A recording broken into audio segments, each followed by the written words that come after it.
Good morning, and welcome to the stream. We turn off the starting soon. There we go. So yeah, this is a PC Engine / TurboGrafx 16 stream, and we're going to be playing a few games this morning off the analog console. What's it called? The Analog Duo. We're kicking it off with some Alien Crush, and this is actually one of the first games I ever saw on the TurboGrafx 16. A friend of mine way back got one kind of around 93, and the system didn't do well in the States, so he got it really cheap. And he got a bunch of games for it, and this was one of them. And this is one of the ones that really kind of impressed me. The graphics are so nice for the time. This is from 1988, and even in '93, it still looked pretty cool. And I'm not having any sound over here. Let's see. Let me check the meters. Oh, this is very quiet on the meters. I think it's a quiet console. I'm going to crank this up a bit. Let me know how the sound mix is in the chat if you're watching.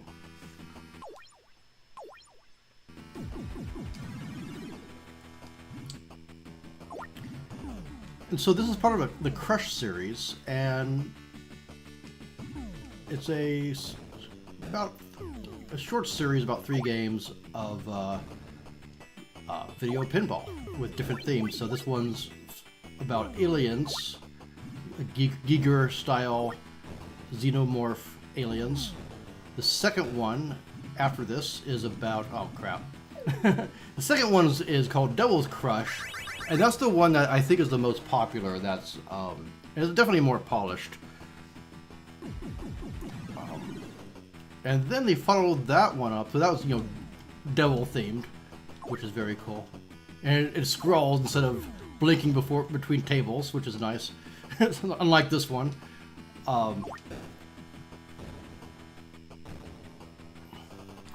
And then they followed that up with Jackie Crush on the Super Nintendo, of all machines. And that one never came out here. The first 2 did. Because Devil Crush... So Alien Crush comes out on the TurboGrafx 16, which is the American PC Engine. And then Devil Crush comes out on the Sega Genesis as... Oh, I forget it had a different name, like Dragon's Fury or something. And they took out some of the religious symbolism, which wasn't really symbolism, it was more just symbols. But, yeah. Can't be too... fuck. Can't be too satanic for the Americans. Well, let's try that again. That was pretty sad.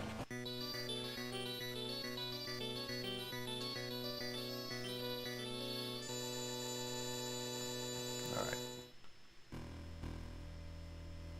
Do we do slow because I'm sleepy? Nah, let's do fast again.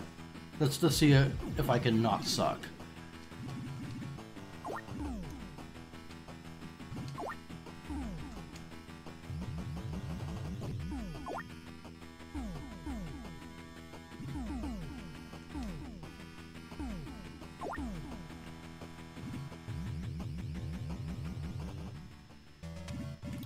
And you can get to these bonus rounds.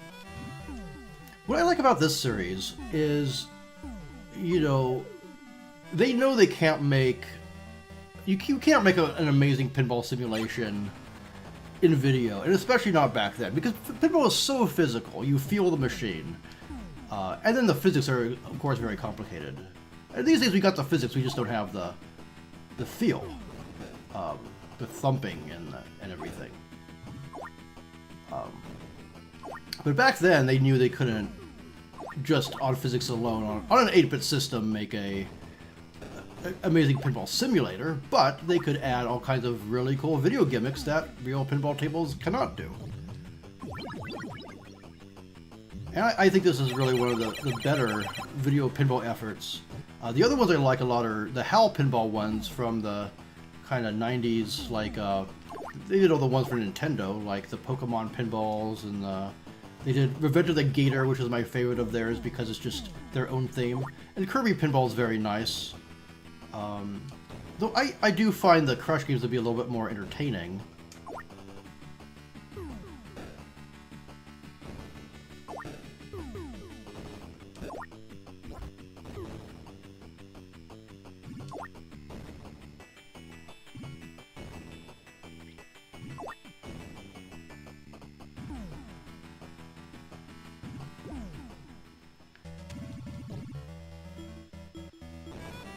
This one you gotta destroy the centipede.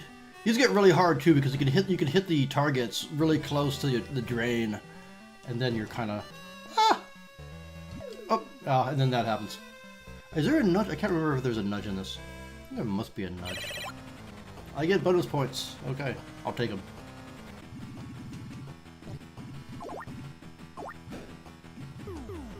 Oh yeah, there is. It's the other button. All right. I haven't played this in a while.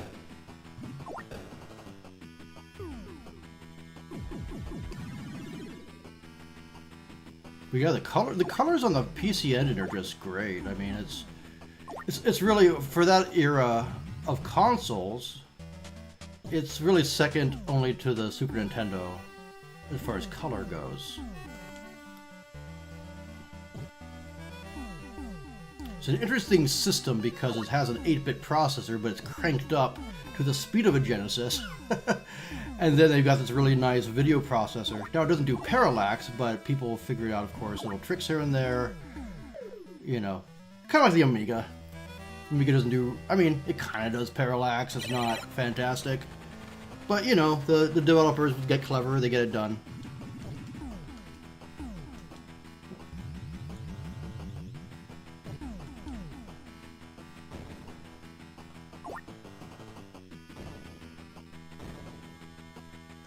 I like that era. I like these old systems because you gotta get clever, and I enjoy that. I enjoy seeing the tricks that people come up with to circumvent the limitations of whatever system. And you see these tricks more and more as these generations go on. You know, like if you look at some of the stuff that they put out on CD, where they just had way more memory to work with. Well, we're gonna see some later. They get pretty incredible. And there's a lot of detail I can see on HD that I don't think I ever really noticed on CRT. Everything from the thing on the right hand side that lets your ball back into that shaft is a hand, and the color cycling effects on the right hand side. I just never really noticed that. Really nice use of palette. Just a beautiful looking game all around. Too slow. And please let me know if the audio mix is good or bad, or just say hi in the chat.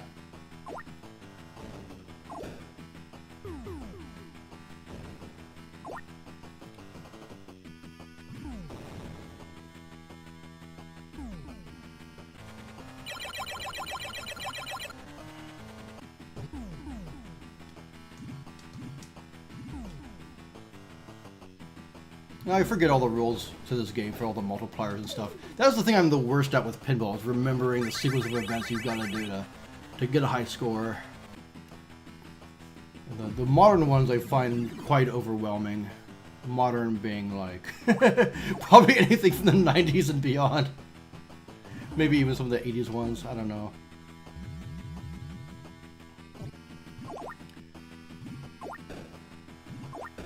Some of those really old pinballs are nice because they're slower, there's a lot less visual overwhelm. Of course, those get it really hard too, the old ones, because they tend to put a lot of space between the flippers. Yeah, I'm talking like, you know, 60s stuff. And if you get the old Gottlieb collection for the PS2 and GameCube or whatever, you can play a bunch of those, and they're fun.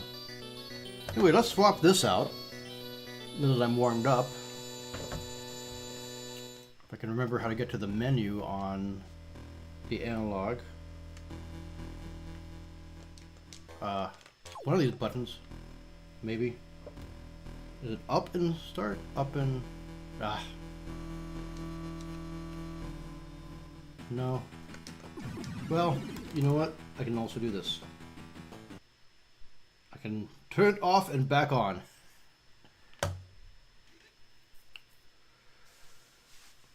Let's see.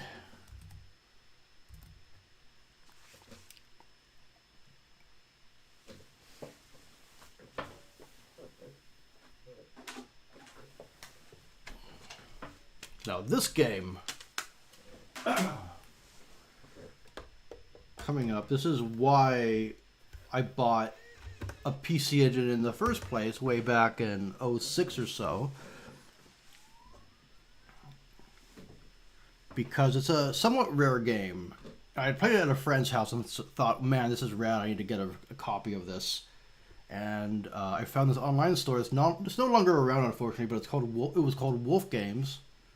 I'll take out Alien Crush here. I'll leave you with the intro for this for a second. But I saw this, and I was like, I gotta get this. And I found it for a good price. Then I ordered a Duo.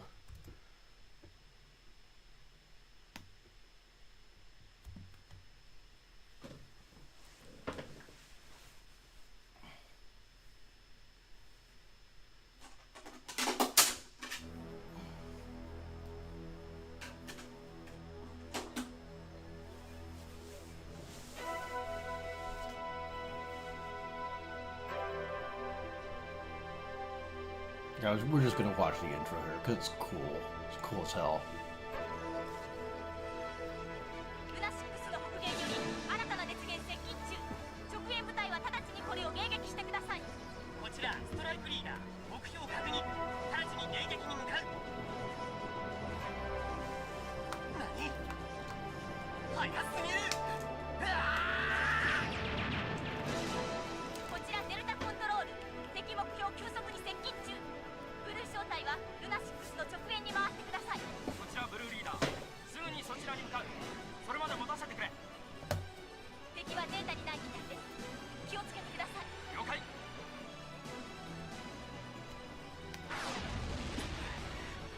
敵はどれだけの数を出してきてるんだ。敵の全兵力がこの区域に集中してるわけじゃないのよ。それとも怖がってるのかしら、ランディ。そうかもな。前方に敵。データにない機体だ。気をつけろ、シルディ。私に任せて。やめろ、シルディ。そいつは俺がやる。この子出てくるから。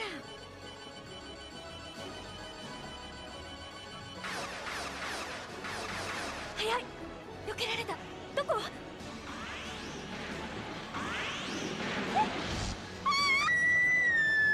逃げろ、シルディ。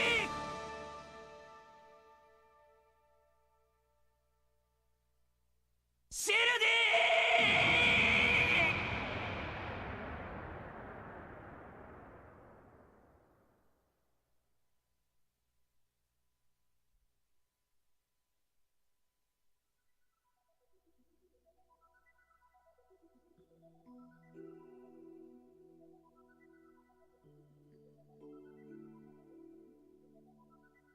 ルナシックス中域における戦闘で連邦宇宙軍は主力を含む4個艦隊を撃破された。これは全兵力の優に8割にも及ぶ被害だった。この後、月軌道および月面上での戦闘により宇宙軍は事実上壊滅。連邦政府は奴らに無条件降伏し、全ての戦闘は終結した。しかし一部の徹底抗戦を唱える部隊は残存兵力を放棄されたコロニーへと集結させ、奴らの機動兵器に対抗しうる兵器の開発を始めた。そして俺もシルディの敵を取るために、奴をこの手で仕留めるためにそこへ向かった。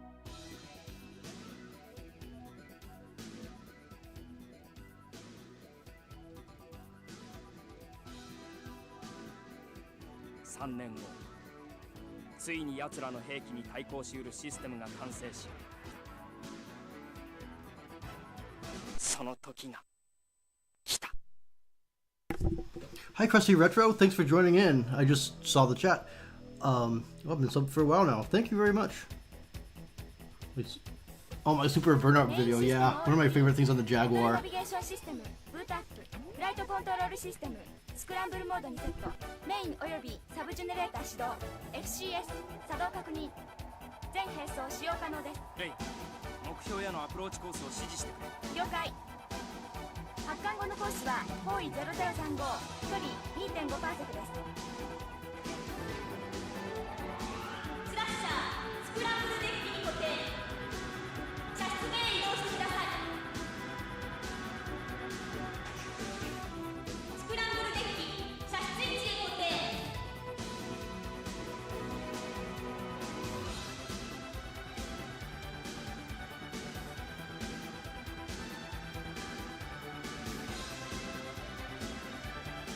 コースゲートオープン。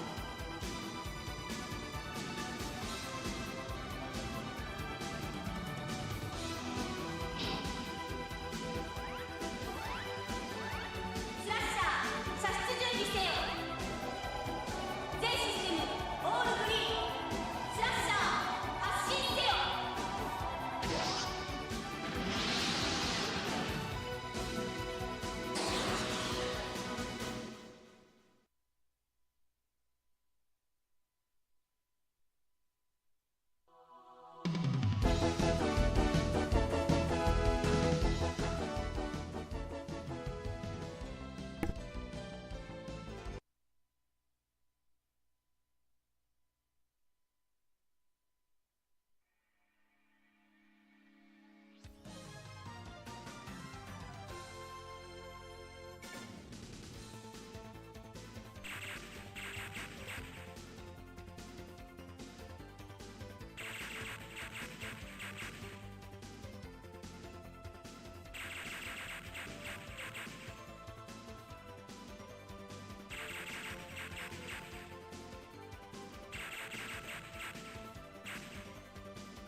You'll notice that the wide shot is really wide in this, and there's a reason for that. It's really designed around it, and which I think it works very well. Because a lot of times you get these kind of vertically scrolling games, and they're not sure how to use the screen space in a 4x3 setup. And I think they do a great job here of... I lost my shield.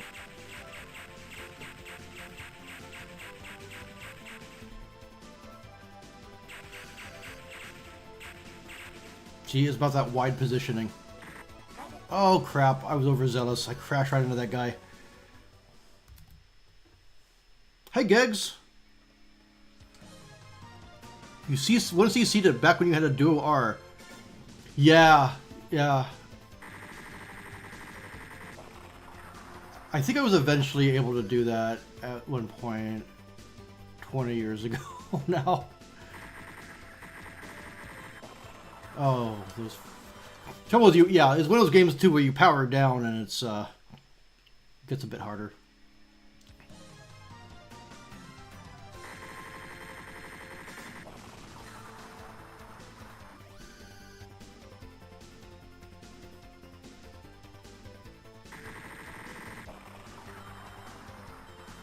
Okay, that's not. I might have to have another go at this because I'm really really dying a lot here. All right.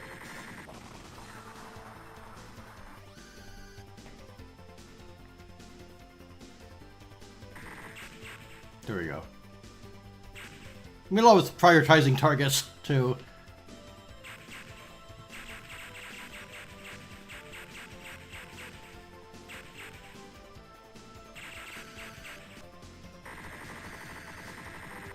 There you go. Gimme. That's one of my favorite weapons. I love anything that's like ray forcey. All the homing lasers. I believe this is before. This is before like ray force and stuff. And you can kind of, I kind of imagine this might have been an influence, especially as you see later. Some of the later bosses and things are like. Because there was one boss in particular really late in the game that really reminds me of when you get into the core and ray force.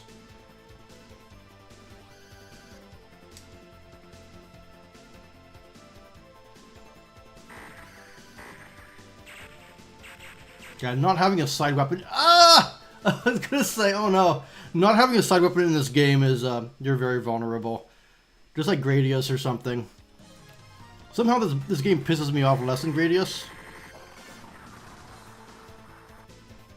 I can't explain why. Maybe I just like top view games better. There's less shit to run into also, which is nice.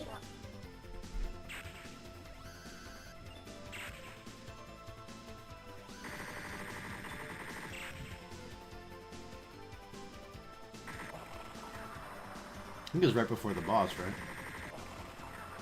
Yeah. How bad is it to 1cc?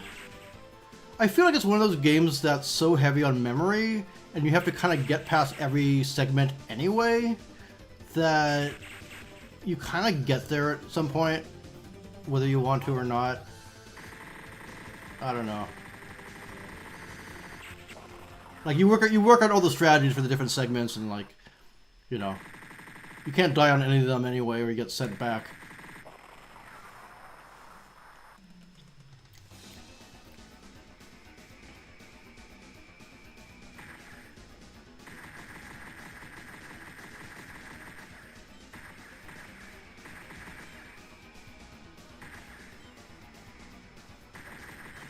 I adore the soundtrack too.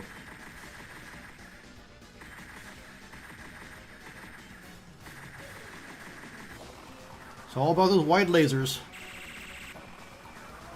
Okay, I need to get to the second level before I game over so I don't have to play the first level again.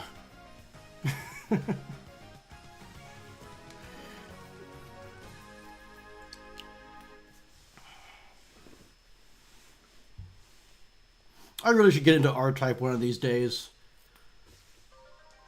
I think I would like it more than Gradius. I tried a few Gradius games, and like I had Gradius 2 for the PC Engine, and it pissed me off so much I put it on eBay. I'm just like, fuck this game. I don't think I ever got. Oh crap. To like stage 4 and that even. I just like.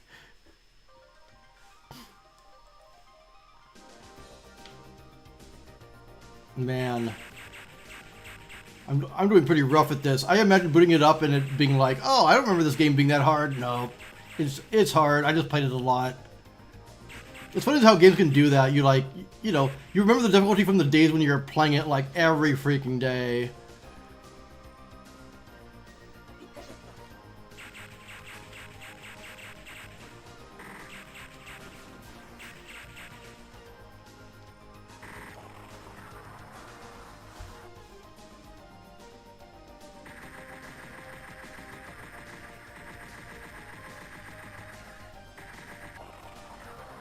Can't catch me, I'm a gingerbread man. Doesn't have speed ups. Yes! I don't like the idea that your ship starts too slow in some of these games to really be effective. I don't mind if it's like Truxton. Truxton's hilarious because you can speed up to an insane degree and then you start getting like crazy bonuses, and it's just like really fun to pilot a ship that's just like zipping around like that, even though it's difficult. Where like Gradius, you start stupid slow. I love these little ship guys you get to. It's so cool. Gradius, you start like super slow, and like you can't often get enough of those little gems to power yourself up into a reasonable amount. I don't know. It's a good game. It's just not my bag. Of course.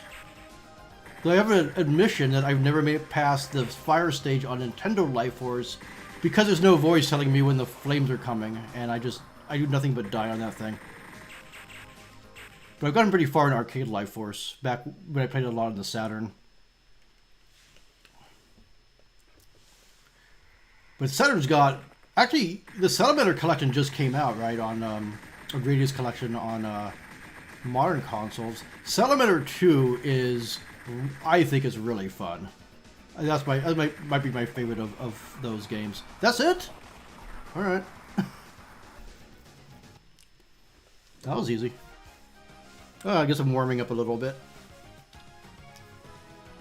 Also, I'm taking requests, so I got a pretty decent stack of PC Engine games, and we want to see more shmups, or I got Parasol Stars, got Legendary Axe, I have all the bonks. Galaga 88, which is fantastic.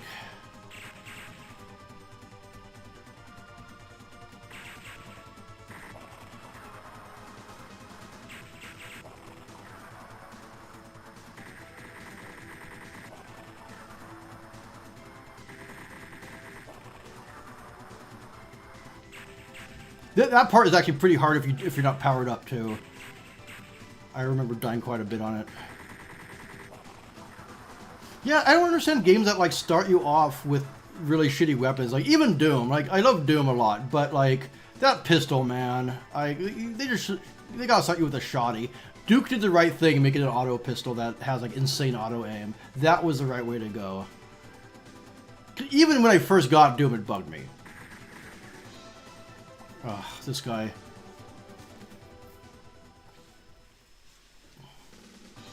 I mean, it is good for that desperate feeling, when you're like run out of ammo and then you're like down to the pistol and you're, oh god, do this part without weapons? Okay. That lasted real long. Parasol Stars, oh, you don't know it. Oh, I might have to put that on. That game's great. Like Bubble Bobble and Rainbow Islands? That is the next game in the series. And the first time I played, we put it on, because the first time I saw that game, that was I saw it on the Amiga, and there was in my hometown. There's a little Amiga store. They did a lot of video work, but they also sold games, and we'd go there on the weekend, and they always have like the latest and greatest import. Pretty sure they're mostly imports that they were demoing. I don't even know if Parasol Stars on the Amiga got released here. If I just dodge. Oh, and I just missed the power-up. Oh my god, yeah, this is scrolling really fast. Oh, and these guys start exploding and doing like, yeah, these things. Oh.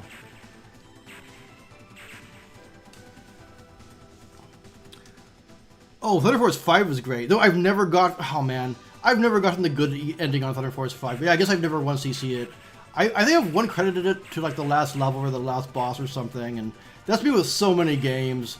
Is I can one credit to the last boss, and I just don't have the, they ramp it up so much on the last boss that I just don't have the patience to like stick with it, because you play the whole thing again and again and again, and then you get to the last boss and you get hosed, and I don't know, it's just, what is it about it? I don't know. Most games I can, if I can one credit to like the last stage or something, I call it I kind of say, oh, I consider it done. If I can like 2cc it or something, I'm happy. What a really easy 1cc. I think Thunder Force 3 is like, really simple.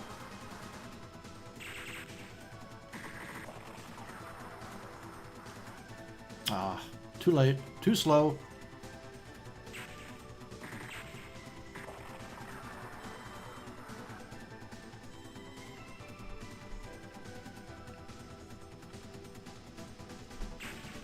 Oh, I keep hitting diagonals on this pad when I don't mean to. This is the 8-bit do pad.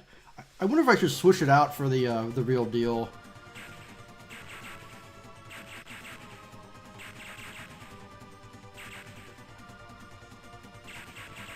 Let me try playing a little bit more aggressively in this part and see if that helps. I need to remember where the first power-up drop is. It's like, yes! Yes, okay. We got something.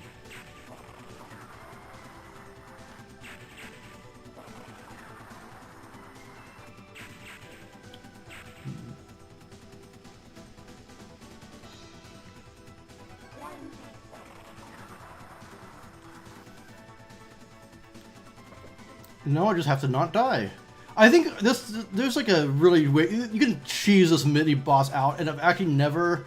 I don't think I've ever beaten him without cheesing him. I think what you do is you go up here. Yeah, you do this. I mean, I think it gives you this for a reason. Okay, and then... Yeah, then you do this. It's like that little window. Hey, Geggs, can you do this guy without cheaping him out?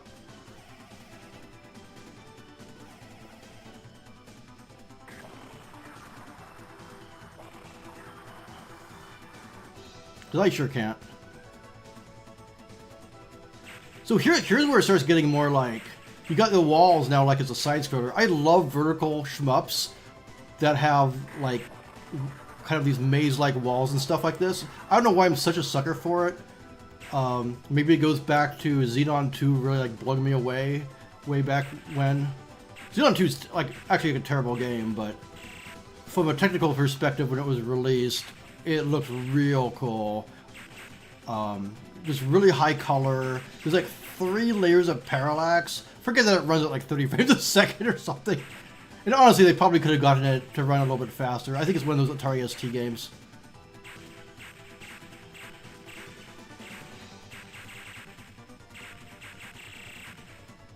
God, I love this game. This part's so cool. This game has so many parts where I'm like, yeah, this part's so cool. This other part's so cool. And that's why I love it. It's just, I don't know, it brings me a smile.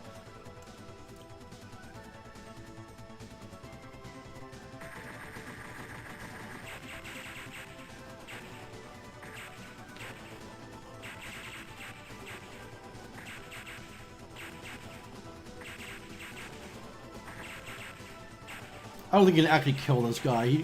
He becomes part of the boss, I think. Ah!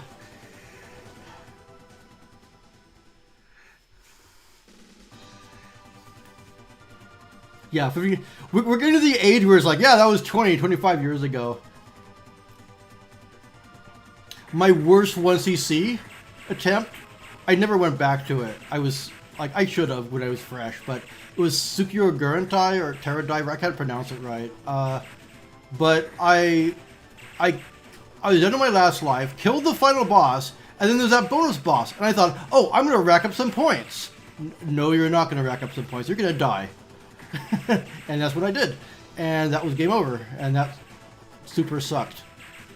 But I almost want to count that as a 160 because the bonus boss goes down with like one... Like, if you lock onto him with like 4 locks, like, he's done. Like, that's it. That's all I should have done. And I would have had a proper 1cc.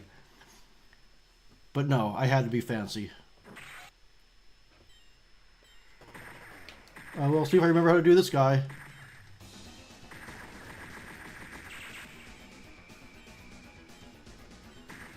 Oh, you jerk.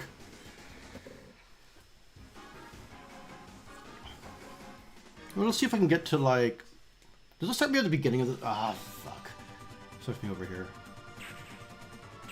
You know why I like this game, too, is, you know, honestly, I was at a friend's house, playing through all the PC and stuff, trying to find stuff I would like, and so many of these games were so easy. I mean, they're really made to be console shmups for people who don't, you know, I mean, we're like crazy arcade players, and I clearly remember being younger and shooters just being hard. It was like a hard genre. You know, Thunder Force 3 was hard for me, you know. And so the difficulty of the home games were dialed down so that people didn't get too frustrated. But when you're used to playing arcade-paced shmups, all those games are like, you sit down and you're like blasted the 4th level in the first try or something, and you kind of cruise through it and you're like, well, it's not doing a ton for me. Even like Soldier Blades like that, and that's a great game. It's just an easy game, at least until the final level or two. Even on hard mode. Oh crap!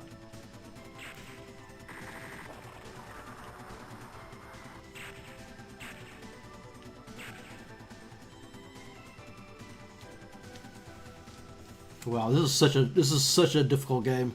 when you're not powered up. When you like know the patterns and you don't die, it's not that hard. Yeah, shmups are hard when you don't die. Try not dying. Oh my god! Got totally ambushed. Well, I call it an ambush, but it, you know, it's like the same pattern as it is every time I play this part. I might switch games after this because this is so brutal. I might practice this game and stream it all the way through sometime. I mean, you're not really that underpowered. You just don't have any kind of spread.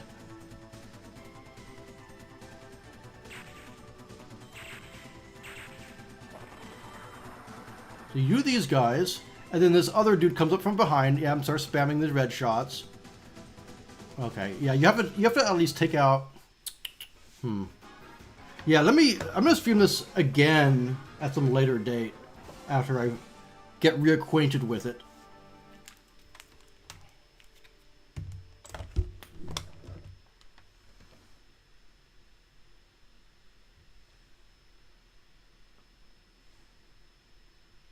Trying to figure out. Oh, there we go.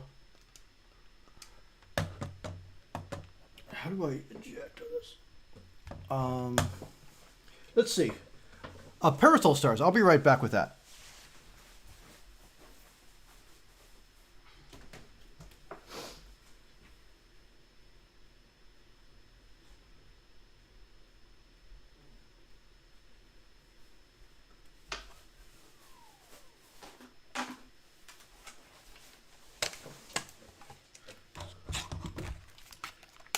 This is another one of the first games that I bought.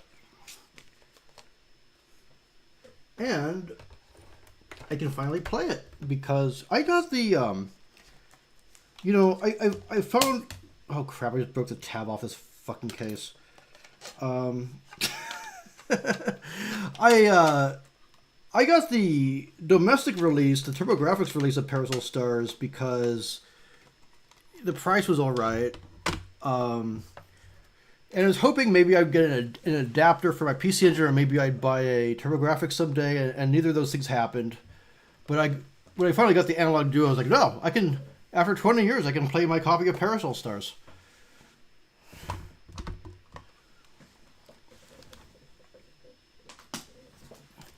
Now, this is a very cheerful game.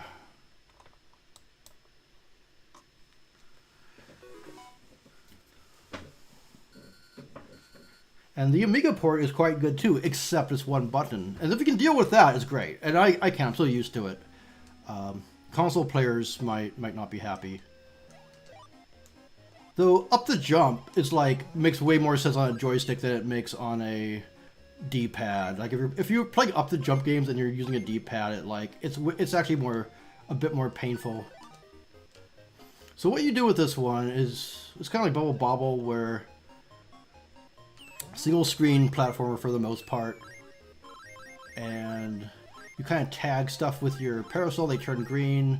You throw them, they turn into fruit. You can kind of chain stuff. And this is my favorite of all of those. Bubble Bobble is actually I think it's my least favorite. I like Rainbow Islands quite a bit, and I played that. Oh crap! I played that a lot on the Saturn. And the Saturn port, I believe, of Rainbow Islands, I believe is identical pretty much to the Amiga one, which also unfortunately means it's missing the bonus islands, which I never got to anyway because they suck. And one thing that's interesting is it's done by an industry legend over in the UK. He doesn't make, you know, no people here don't really know him, but he made this guy Andrew Braybrook programmed the port for the Amiga of I believe Parasol Stars. Or Rainbow Island, and he's known for like Paradroid and Uridium, and I think those are both fantastic games. Paradroid especially is just one of my top games ever made. Just, you know, it's not that it can't use more refinement, it's just that no one has refined it more and done a better job and retained everything that made the original good. So, you know, it's got rough edges, but even with those rough edges, people haven't done it better. So, you know, someone should. Hair Droid's amazing.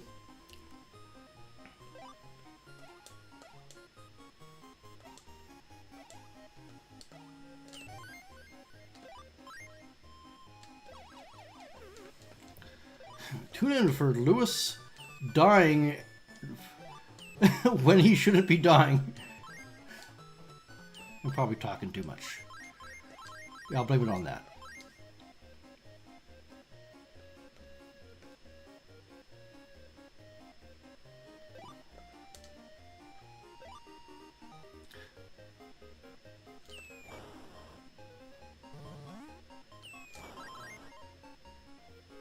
You can wash yourself down the drain. Love it. And it's 2 players simultaneous. Like, why?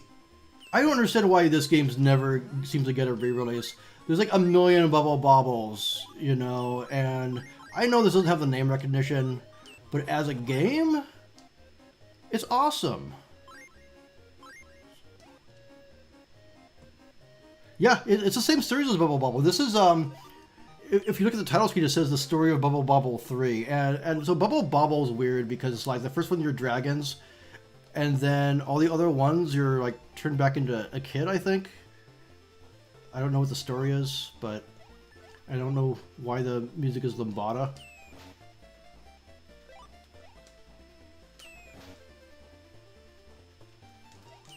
Oh, threw it the wrong way.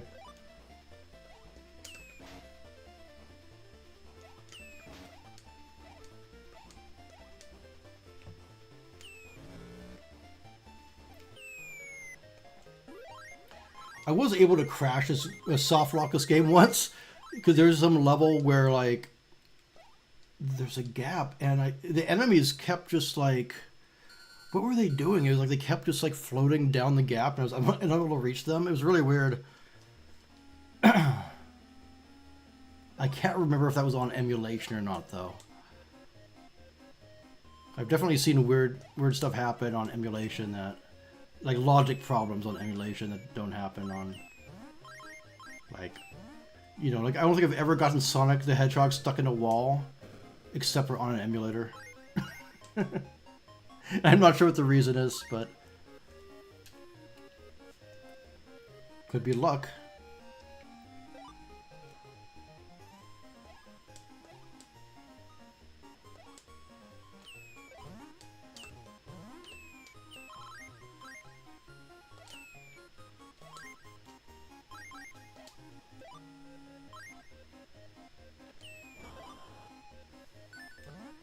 I feel like the first game that might have been like this, honestly, might be like... I almost want to say Joust and Mario Brothers. They're very similar. Like, Joust kind of inspires Mario Brothers, which inspires, like, these. Even has a thing where if you don't get to the animals that you knock over in time, they get angry. And you know, play harder.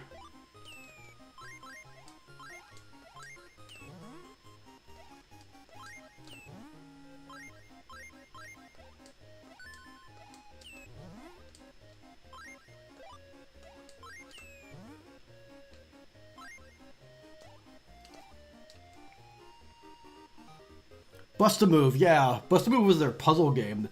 That's a timeless game, too. I mean, that is... I don't know.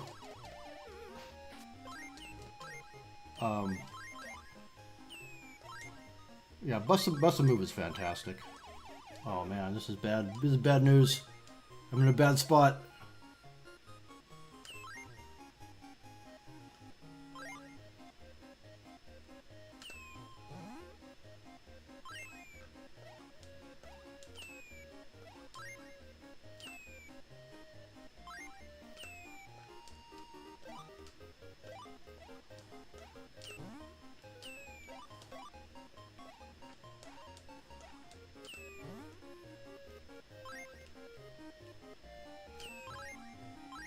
There we go.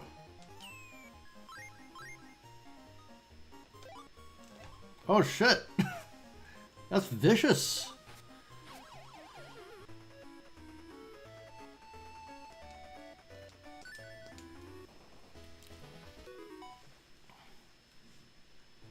Dun, dun, dun, dun, dun, dun, dun, dun, dun, bum, bum.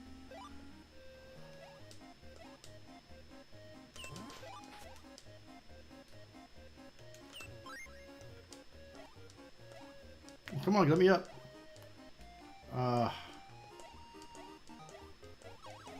Yeah, that wasn't going to work out well.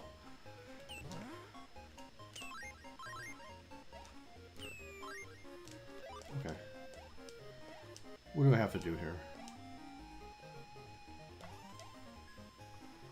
That'll work.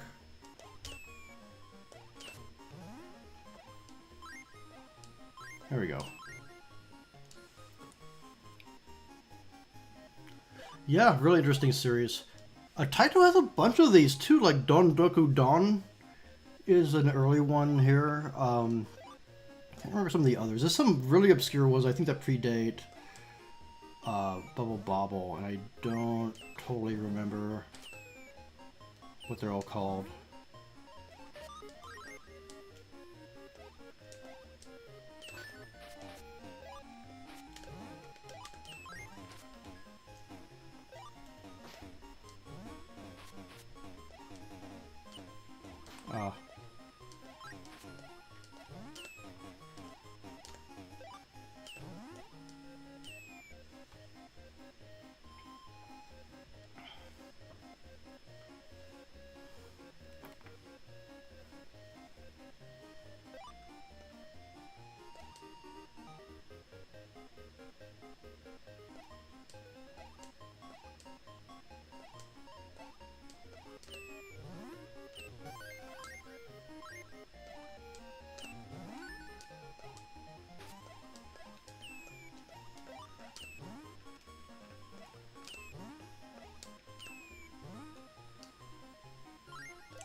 You know what's really good is Rodland.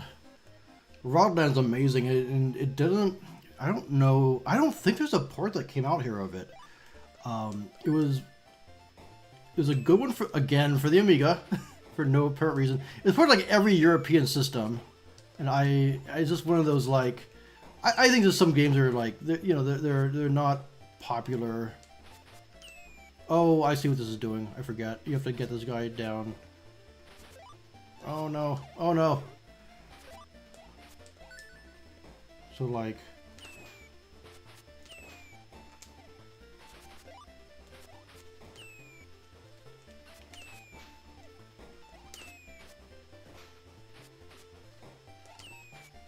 Did we get him to like hit the fire?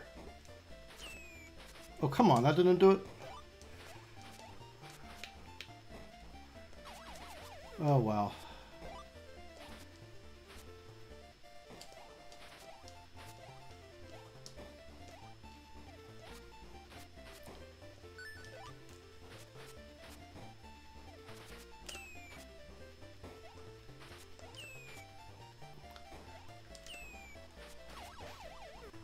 Oh, that's it. Game over. Oh, I don't want that. How did I do that? Wow, this is different. I don't want PC. Hang on.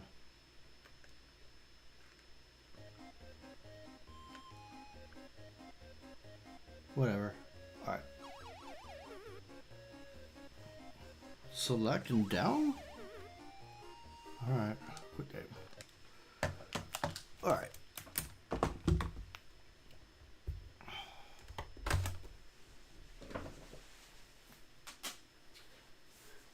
Let me grab something from the other room here.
Let me also set the settings back to, well, how do I, well, I'll just live with it, I guess. The screen mode.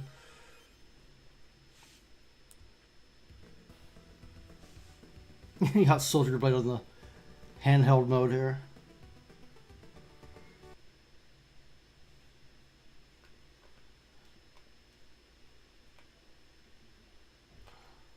I don't want PC LT mode. No.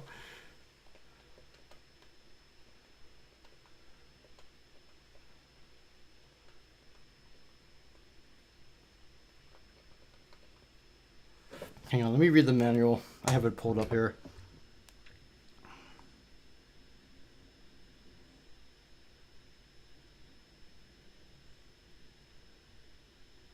Do.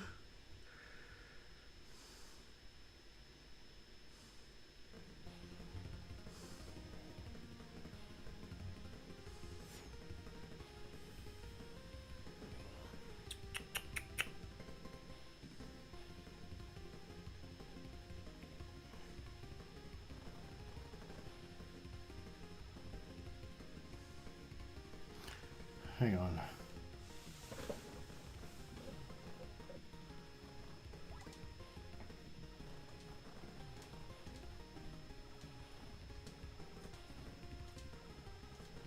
There we go. We want, let's do, what did I have it before? Trintron? Yes. There we go. Okay, now we're ready.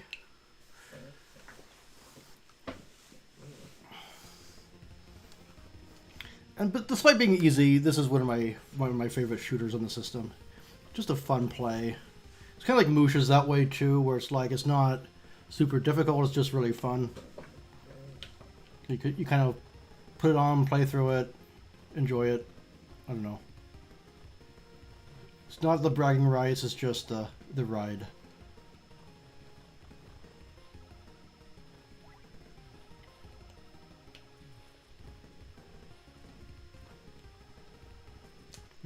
Oh crap, I didn't mean to reset it. I was going to check the sound. Make sure it's high enough. Let me crank that up a little bit. I'm actually hearing nothing through my headphones. I don't know, something's wrong here. Or rather, I think the output of the system is pretty low. And I'm using a line-out jack instead of a proper headphone jack. All right.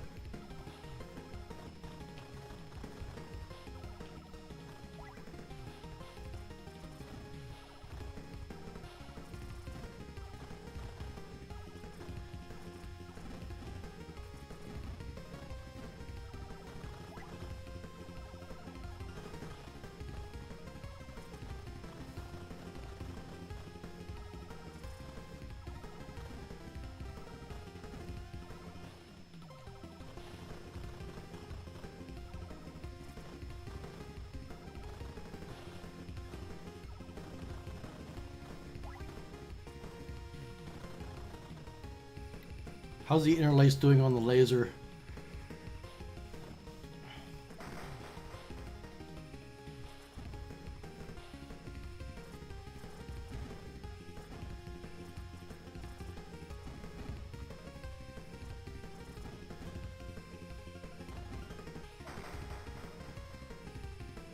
Yeah, once you get 3 of the same power up and you're maxed, the next time you get one, it does a bomb.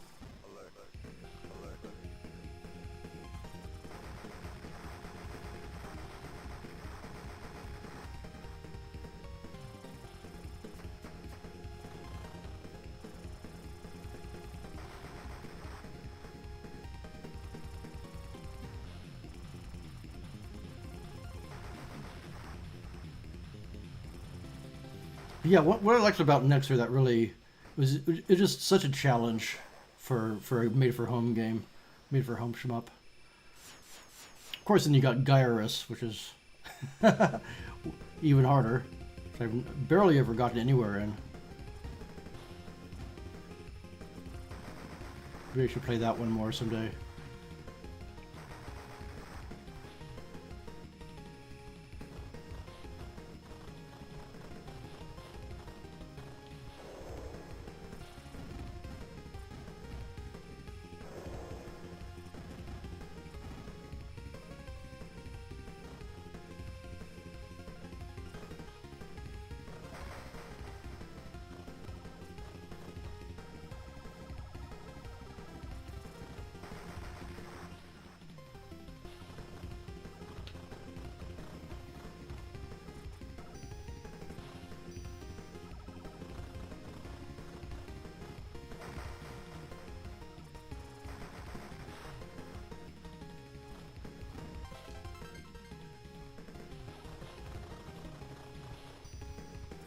Actually, what was pretty challenging is Superstar Soldier, the game before this one, I thought was pretty hard. It's got some pretty hard bosses and stuff. Some pretty tricky enemies. That's a really good one too. It's not as slick. And this is like 93 or something. This is like the end of the PC Engine. Bigger ROM sizes, complete mastery of the hardware. Superstar Soldier isn't that, but it's still a really well designed game. And for just like raw gameplay, I might recommend that one over this. Though man, the design in this is so cool. Like everything's more interesting in this game, I think, from a just pattern perspective.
The music in this is also just really helps bring it together. When I first saw this cloud background in a magazine, I was like, wow, it looks amazing. It still looks really good.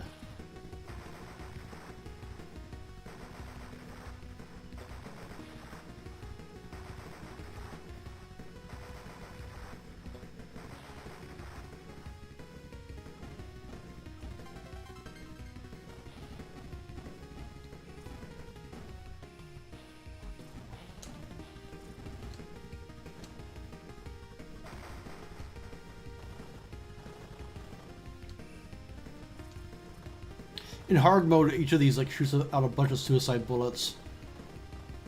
And hard mode has really fast bullets. It'll keep you on your toes a bit more.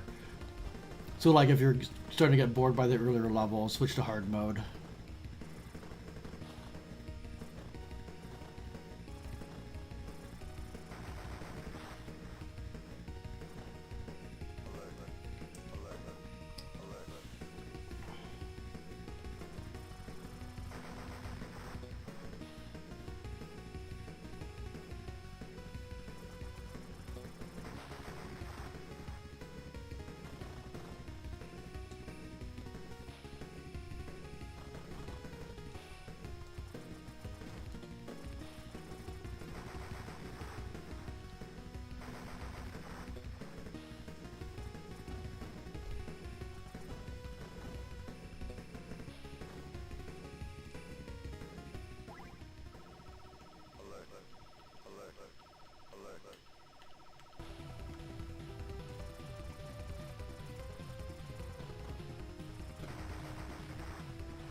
A lot of these console shmups would be a lot harder if you died in one hit, like an arcade one too. And they dish out extra lives a lot. I don't think they're actually that pattern-wise that much harder, but rather. But they're a lot more lenient in terms of those things, power downs and.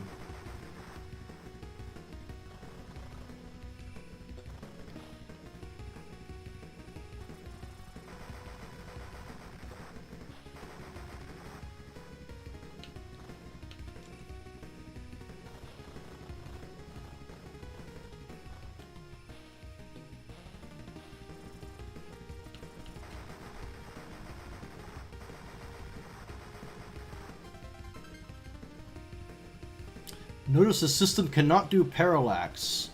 That is a trick. With splitting the background layer horizontally and then using sprites to kind of fill in the details and make it look like it's more seamless than it is. Hard to explain, easy to show on paper.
There we go. Stage 3.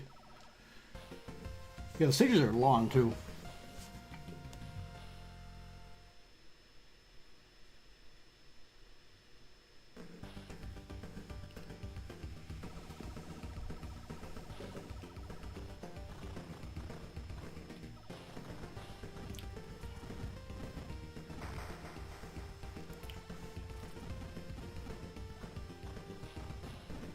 I love the cartoony kind of almost SD tanks and bosses. There's something about the art in this that's so charming. Very few games really do that. Metal Slug kind of does. I don't know. It's cute, chubby proportions.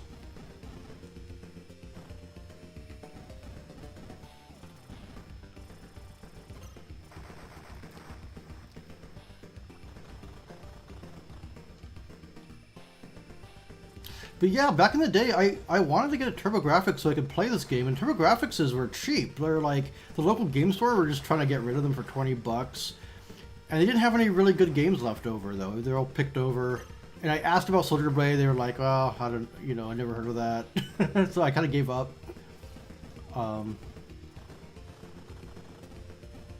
This is all pre-internet, too. You couldn't just, like, easily find a place to order it from. I think there might have been TTI magazine ads that would sell you direct, though. I don't know.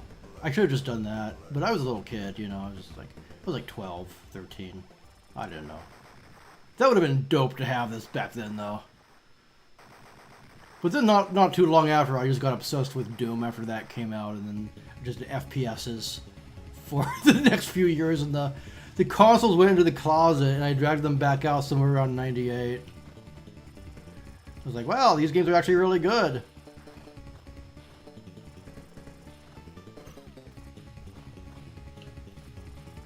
I think it was the emulators that really got me to bring my console stuff back out, because I was all in on computer gaming around that time, and I started to get really disappointed with the designs of the games that really were starting to focus more on kind of unfair scenarios that were like, well, you should have saved, you know, and it's like, well, this isn't fun. So I remember booting up like Sonic 3 on an emulator and seeing that part where you're running through that collapsing landscape and then it collapses and you're running over the part that already collapsed. I'm like, wow, this is amazing design. And like there are tons of wannabe Sonics on computer, and none of them were anywhere close to the better platformers on console.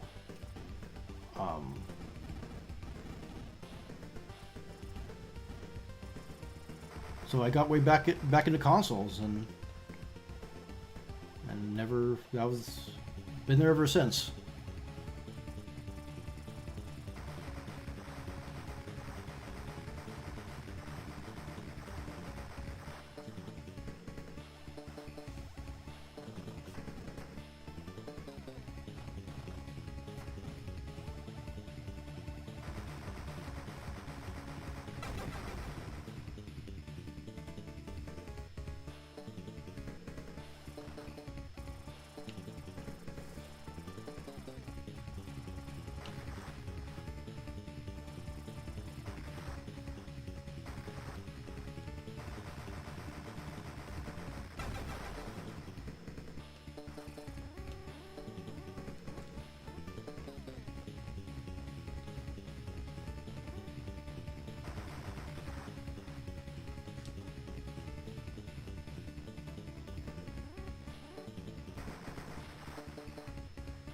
Even a lot of modern kind of retro games don't have, like, I don't know, there's something you get from a professional design and coding, etc. team, professional game studio, where like this project, this game is like their big release. You know, this is like putting all these efforts and these resources into this. I think, but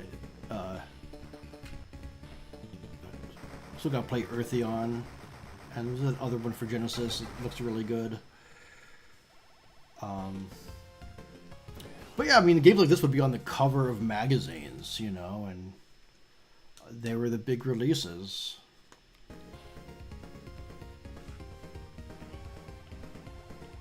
And there's no, going back to this era, like, there's no real substitute for that.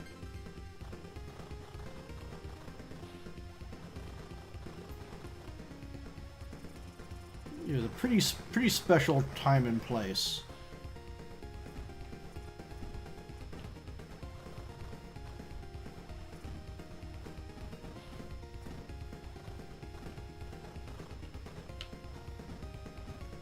And I'm really happy to have kind of experienced it at the age that I did.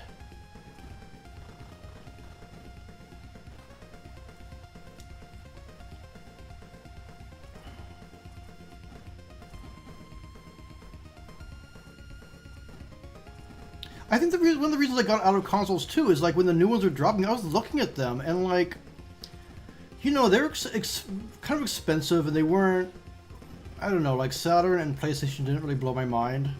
Like, they're fine. I appreciate them a lot more now, I think, than I did back then. And they did some cool stuff, but, you know, when you're playing, like, Doom, I don't know. It's like all you need is Doom. Doom, Heretic, Descent. That was where I went. You can get those for console, but they're just a little bit jankier on console. I don't know. It's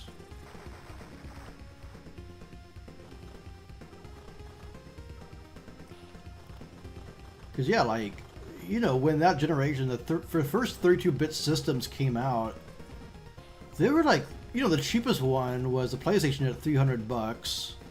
You know, part of that's a CD drive, of course, but, you know, it's just like, my Genesis was like $120, and that was like 1991. I think it was like right before Sonic came out. Of course, the PlayStation dropped in price too. I just had to wait, but I think by that point, I was like, you know, it goes from you waiting for a price drop to then, like, salivating over the Nintendo 64, and then that comes out and the fucking games are like $80, and you're just like, screw it. not paying that, you know. I'm honestly surprised it took this long for game prices to catch back up to where they were, like, in the mid 90s. I really think the prices were pretty egregious. I mean, Super Nintendo games were like $60 new. Of course, there's lots of cool stuff that was priced lower, but, you know, if some game like Zelda 3 comes out or whatever, you're not getting that for $30, $40.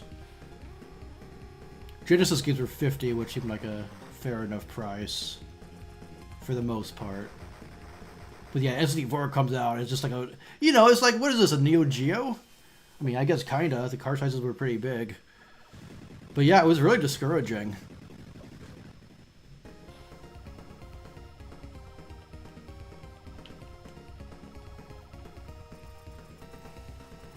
And, you know, we had a PC that, it wasn't like a Pentium or something, but, you know, it was a family PC that we all shared. It was a 46.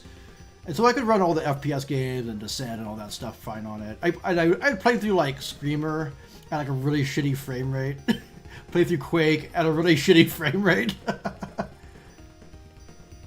Because also, computer hardware, I don't know, you know, for younger people, you wouldn't remember, but, like, computers were fucking expensive in the 90s. They're actually more expensive in the 90s than they were in the 80s. Which I think was a really big shame. I think if people cared, they could have kept the prices down.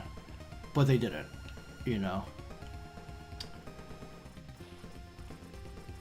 You know, and you know, there's something called the home computer, which is like different from the personal computer, that tended to be lower price, tended to be an all-in-it with keyboard and stuff. You know, there's like definitely cost-cutting measures like there are with consoles. But, you know, they were able to, like a Commodore 64 was like, you know, a couple $100, I think. You know, and then by 16-bit stuff was like $700. And then by the time you get to stuff with like C drives and hard drives, and you're paying out like $1,000 or more. $1,000 doesn't even get you like the beefiest system back then, and that was a lot of money in, you know, the early 90s or even late 90s. So, you know, it was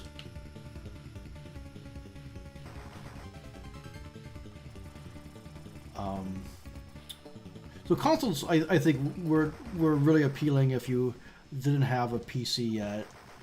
But if you had a PC and the console's like $300, you're just like, The thing about computer gaming is that the games were cheap. you pay up front, and then, you know, actually most people I know never bought their own games. They would just pirate. I don't think most people bought computer games until Steam. I would buy them every now and then. Basically, I'd buy the stuff that I liked that none of my friends already had. You know, so if I couldn't get a copy, I would then consider legally purchasing it. And that's the way computers always were, you know. So you save a bit of money there. I don't know. I love rambling about the old days.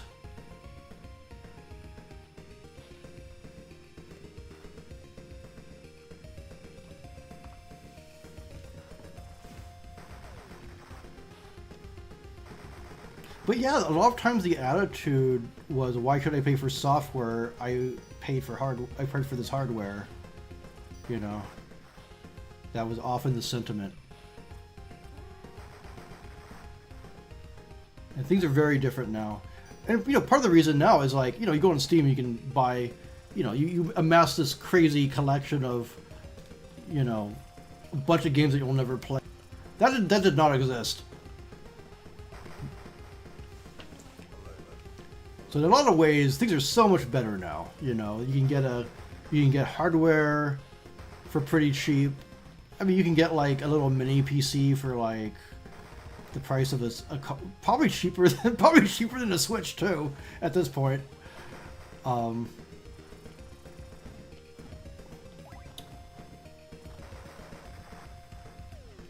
yeah, good times.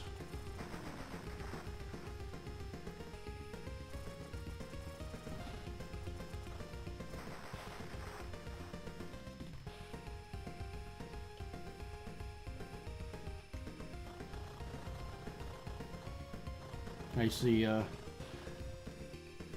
0 concurrent viewers listening to me ramble about my nostalgic bullshit.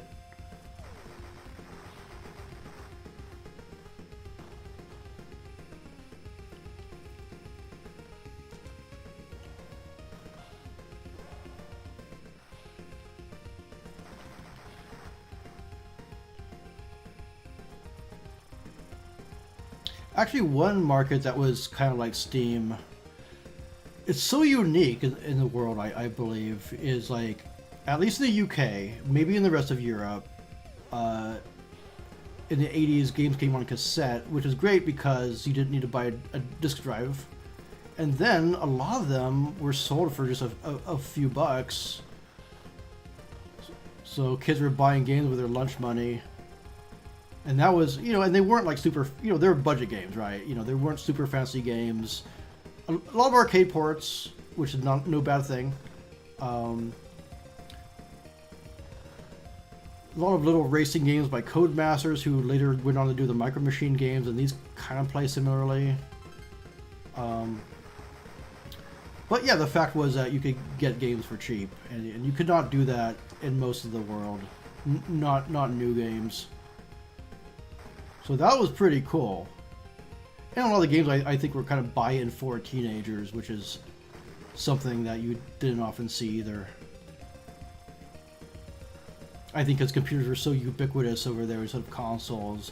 You know, one of the things you could do with a computer if you're bored is you kind of learn to program them, and you know, it sounds, I mean, it's difficult. It's something that you practice, but you keep doing it and you'll get somewhere, you know. And a lot of people did.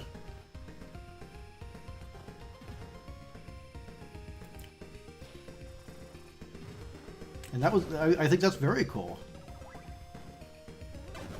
Oh no! Oh, I'm starting to chain die. That's one thing about these old shmups is you can start chain dying on them, where even though you get a bunch of hits if you power up, you only get one hit if you're not powered up, and plus you're not powered up, so you're an easier target.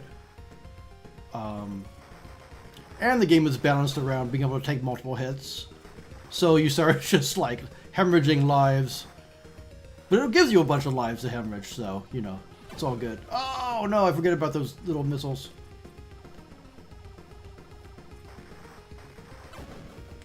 Well, I keep... those things always get me. You're supposed to, like, I think, kind of be up here and...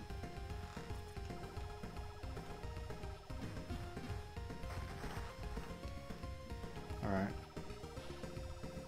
We'll see if I can finish this boss with my peak shooter.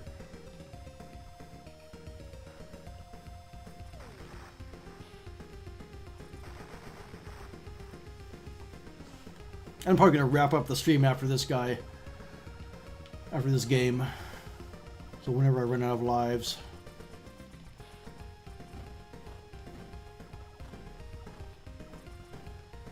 You can see I'm like...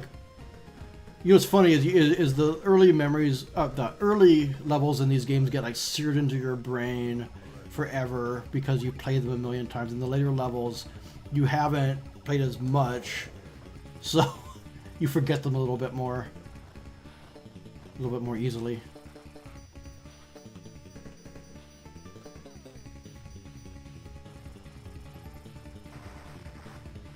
I remember this dude though, because I died a bunch on this boss.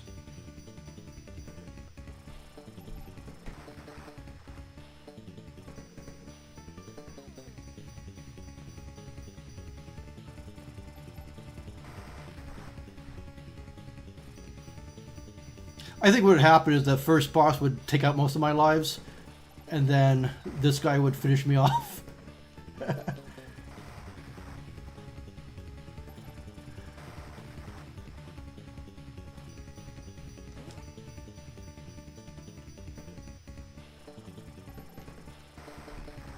Oh, come on, just die.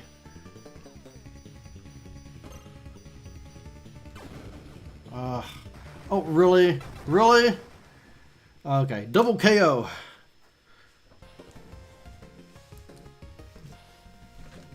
Is this the last level next? Might be the last level.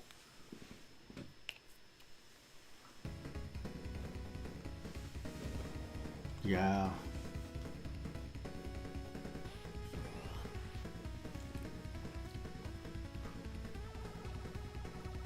Oh no, I think it says final operation. So that might just be the boss level.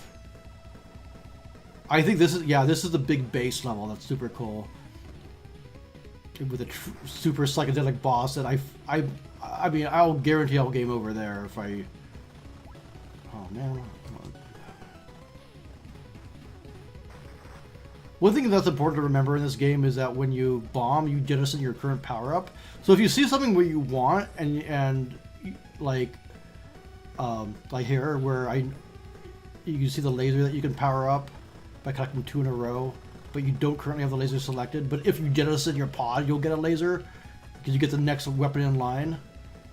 You can do that. It's a good strategy here. The more I play this game, the better it gets. You know, a game that I initially had the too easy reaction to a long time ago just ends up being one of the games that I just go back to again and again just because it's so enjoyable from a just artistic perspective. I guess maybe even like an emotional satisfaction, if that makes sense.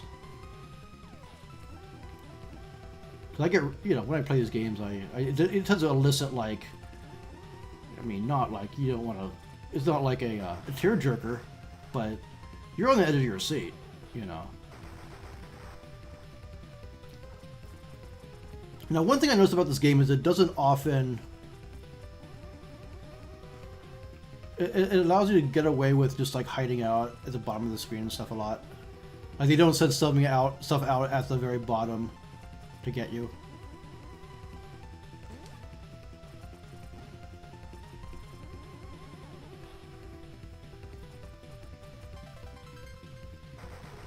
Sometimes you just bomb to get the boss over with. Dude, you're taking too long.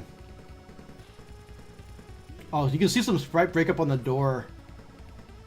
In these 16-bit games, a lot of times you can tell what's the sprite and what's not when you overload the screen and something that looks solid starts flickering. Like Sonic with the hidden walls. Like, oh, it's a hidden wall. Why is it flickering? You're supposed to be hidden.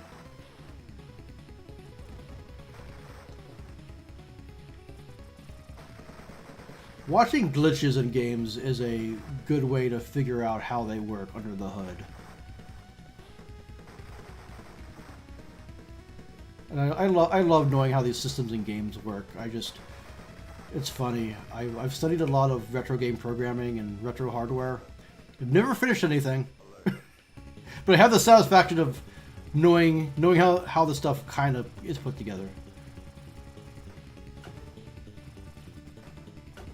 So here's what they do for the boss rush. It's really clever. Is that you have this guy, and they grab multiple sidearms from the various bosses, so that you'll remember this was the first boss. So then they do that. They pin you down. Now he's gonna get this boss is like what's at the second level's armaments.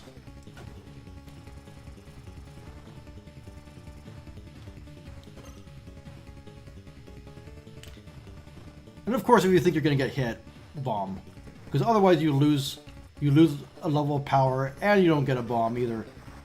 So it's kind of a double whammy.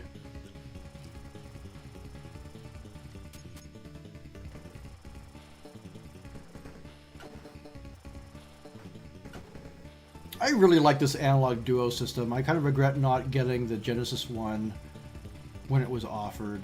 I don't know if they'll ever put it back into production. I feel like it's gotta be one of their, oh, I can just do that. One of their more popular.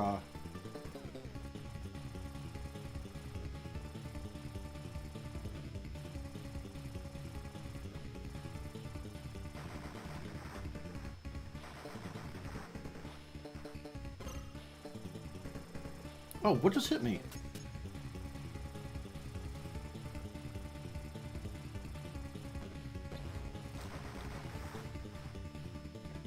Oh, now you're just gonna start throwing shit at me. Okay. You jerk.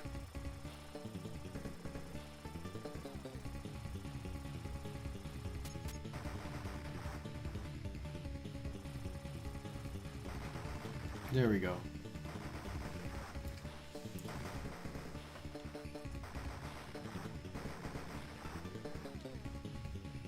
Such satisfying crunchy explosion sounds too.